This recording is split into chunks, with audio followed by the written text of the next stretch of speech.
la inserción del Perú en las operaciones de mantenimiento de la paz de la Unión Europea, el nuevo rol de las Fuerzas Armadas y Policía Nacional del Perú en la política exterior de seguridad y defensa.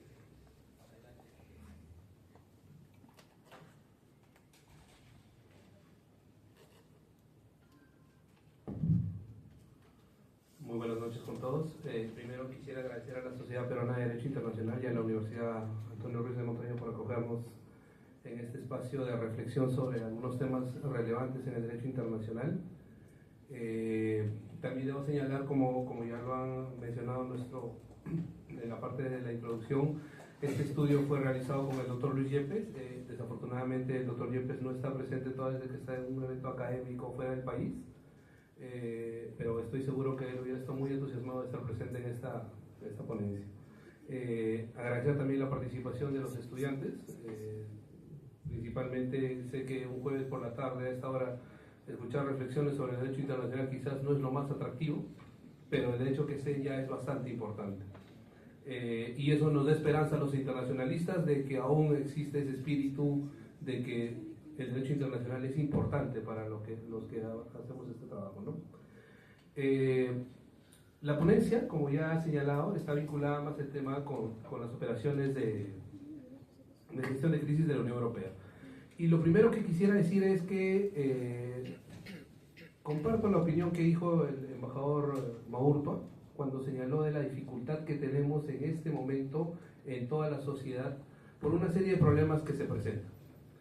Los conflictos armados, la criminalidad organizada, la ciberdelincuencia son una serie de amenazas que están llegando a los diferentes estados que hacen necesario de una u otra forma que cooperemos. Es la única forma de poder salir adelante y encontrar alguna solución ante estas situaciones tan difíciles que se presentan. Y justamente la ponencia que hemos abordado con el doctor Yepes se refiere a una de ellas, una que está relacionada más con el tema de los conflictos. Y me ha parecido interesante ser quizás el último porque hay algunos aspectos que puedo recoger de Samuel, de Hugo y de Sumiko, de sus ponencias que han señalado. Los iré desarrollando al momento de abordar algunos de los puntos. Lo primero que quisiera que tengamos presente es que estas son algunas pinceladas, 15 minutos es bastante corto, y quiero que piensen en lo siguiente. Como dijo también, me voy a unir a lo que dijo el profesor que abordó sobre el tema Omar Carranza, sobre el tema del espacio. El Perú está siendo bastante estratégico en los aspectos referidos, por ejemplo, a la cooperación con la Unión Europea. ¿Y por qué es eso estratégico? Porque la Unión Europea está viendo al Perú como un Estado en el que puede obtener ciertas estrategias o cierta información que le puede ser útil dentro de su política exterior. Y son dos columnas por las cuales se está trabajando la Unión Europea actualmente en la cooperación en los temas de seguridad. Uno de ellos es el tema que es motivo de esta ponencia, que es el acuerdo de gestión de crisis entre el Perú y la Unión Europea. Y el otro pilar que está trabajando y que se están empezando negociaciones de un tratado es para el intercambio de información en seguridad a través de Europol.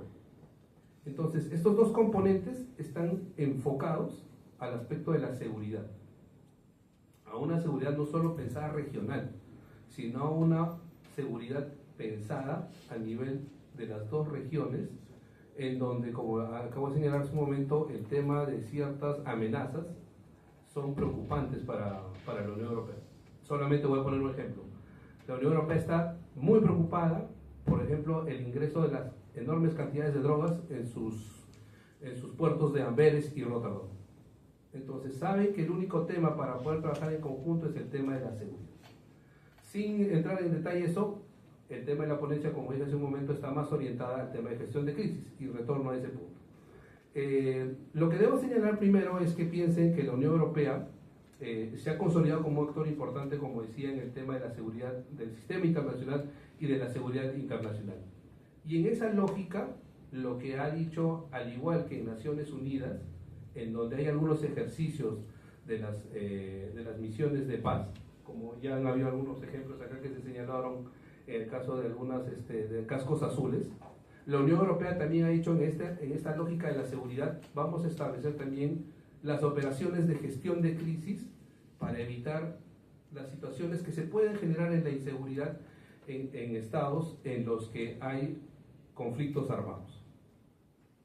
Entonces, ¿cuál es la finalidad principal de estas operaciones de gestión de crisis que la Unión Europea está propiciando? Están encaminadas principalmente al establecimiento, el mantenimiento o la consolidación de la paz en escenarios de conflicto o de reconstrucción. Tienen un propósito que es, como lo dice acá, todas las misiones de mantenimiento de la paz, es abrir un espacio para la política, para que los ciudadanos puedan recuperar sus estructuras, sus estados funcionales y tener un futuro de estabilidad y paz.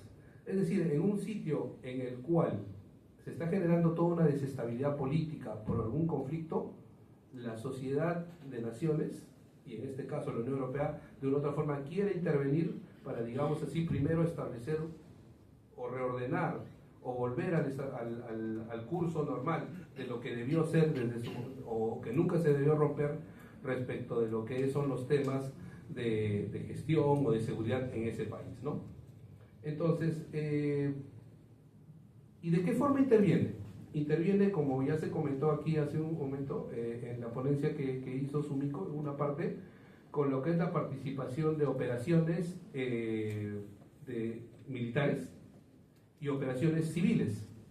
Militares porque hay una incursión de nuestras fuerzas armadas en ese país, y operaciones civiles a través de policías y de funcionarios que ven también temas de gestión. Y es interesante este punto, porque aquí rescato lo que comentó Sumiko sobre quizás la participación que tenemos en estas operaciones. Por ejemplo, el Perú tiene una muy amplia experiencia en lo que es la participación de las operaciones de misiones de la paz. Y con este acuerdo que ha firmado, porque la ponencia se refiere principalmente al tratado que el Perú ha firmado con la Unión Europea para participar en estas operaciones de gestión de crisis, ahora vamos a tener la oportunidad también de participar como Estado, ya sea con un contingente militar o policial en estas operaciones. Y nos preguntamos, ¿pero por qué es importante esto? A ver, ¿por qué tendríamos que enviar personal militar y personal policial a estos países en donde quizás nunca se ha escuchado casi nada o no se conoce? Hay algunas ventajas bastante importantes. Y es uno, primero, la experiencia que se puede tener por parte de nuestras Fuerzas Armadas y nuestras fuerzas policiales. Entonces, esos son elementos muy importantes para ciertas instituciones en las que necesitan proyectarse al exterior en lo que es el ámbito de sus funciones diarias, ¿no? Eso es un elemento importante a tomar en consideración en esta situación que es de estos países que están con una situación bastante caótica y que necesitan, como decía hace un momento, volver a su curso normal, que nunca debió de romperse, ¿no? Debo señalar también un aspecto muy importante. El Perú, con la suscripción del acuerdo de gestión de crisis, es el tercer país en Latinoamérica, después de Chile y Colombia, en formar parte de este esquema de cooperación. No hay otro más en la región.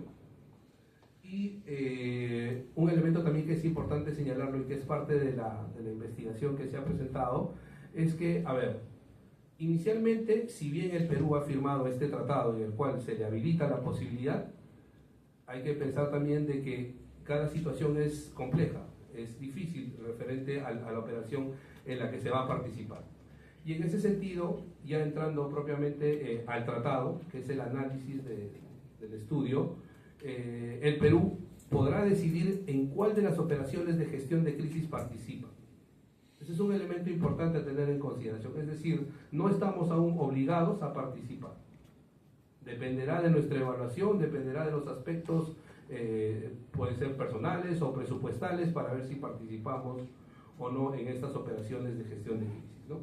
Entonces, y si lo vemos de una forma bastante interesante, y se señala en la ponencia, con la participación del Perú en las operaciones de gestión de crisis, lo que el Perú está tratando de proyectar es una presencia un poco más fuerte en lo que es la seguridad internacional. Entonces, Esto quizás está muy poco visto porque son el tema de las Fuerzas Armadas o Fuerzas Policiales, pero el elemento de la participación de una u otra forma de este tipo de contingentes en estos espacios, crean ustedes, y se los puedo asegurar porque es una persona que lo ve día a día desde el sector interior, es importante para nuestras fuerzas, tanto armadas como policiales. En el caso, por ejemplo, debo señalar, y lo mencionamos también en el estudio, si bien las Fuerzas Armadas tienen ya una amplia experiencia en lo que es la participación en operaciones de misiones de paz de Naciones Unidas, y recién será con esto con la Unión Europea. Por ejemplo, la Policía Nacional, muy recientemente, recién hace 2 años, ha entrado por primera vez a misiones de paz, con un contingente de, creo que 4 o 5 personas. 4 o 5 personas dirán es poco. Yo lo puedo ver numéricamente frente a la cantidad, pero es un paso decisivo que ha tenido las fuerzas policiales, por ejemplo, de querer presentarse en estas operaciones para poder tener un poco más de experiencia, ¿no? En lo que es totalmente los conflictos y todo lo que es el tema de la seguridad. Hay aspectos ahí muy relevantes a tomar en consideración, el estudio lo aborda, y lo que principalmente se ha querido es entender un poco dentro de esta lógica de la seguridad que tenemos dentro como país, hacia dónde nos estamos proyectando con la Unión Europea en particular. Ese es el elemento principal de esta ponencia que se busca, y como decía, de una u otra forma recoge algunos aspectos en esta sociedad bastante compleja, en donde hay conflictos y en donde de una u otra forma tiene que haber una participación de nuestros contingentes y tiene que haber una participación de las damas. Creo que eso es muy relevante, muy importante en estas operaciones, ¿no? Solamente debo comentar, eso es algo muy rescatable por parte de las Fuerzas Armadas, por ejemplo, en que ellos tienen ya una expertise y un conocimiento bastante grande. Ahí, por ejemplo, la Policía Nacional está tratando de obtener, porque participar, por ejemplo, en estas operaciones de misiones de paz, como lo va a hacer también en las operaciones de gestión de crisis, implica tener un conocimiento básico, por ejemplo, perdón, uno de los requisitos esenciales es tener el inglés. Y ese aspecto a veces, como país, es a veces un poco complicado. Es la realidad que a veces tienen las fuerzas policiales. Se están haciendo todos los esfuerzos, pero de una u otra forma, si quieren participar en esto, van a tener que estar incentivados a poder desarrollarse también ellos más como profesionales, ¿no? Entonces, lo que finalmente con esto ya concluyo, lo que el estudio ha buscado es un poquito introducirnos más al tema del tratado en lo que es la participación de gestión de crisis de la Unión Europea y establecer algunas pinceladas en lo importante que va a ser para el Perú estar presente en este esquema de cooperación de seguridad, conjuntamente con otros esquemas, como lo mencioné, lo que es la lucha contra una serie de amenazas que se presentan en los estados y los cuales el Perú no es ajeno, ¿no? Eso es lo que podría enseñar, y agradeciendo nuevamente la invitación y la participación a través de ustedes, embajador. Muy amable, gracias.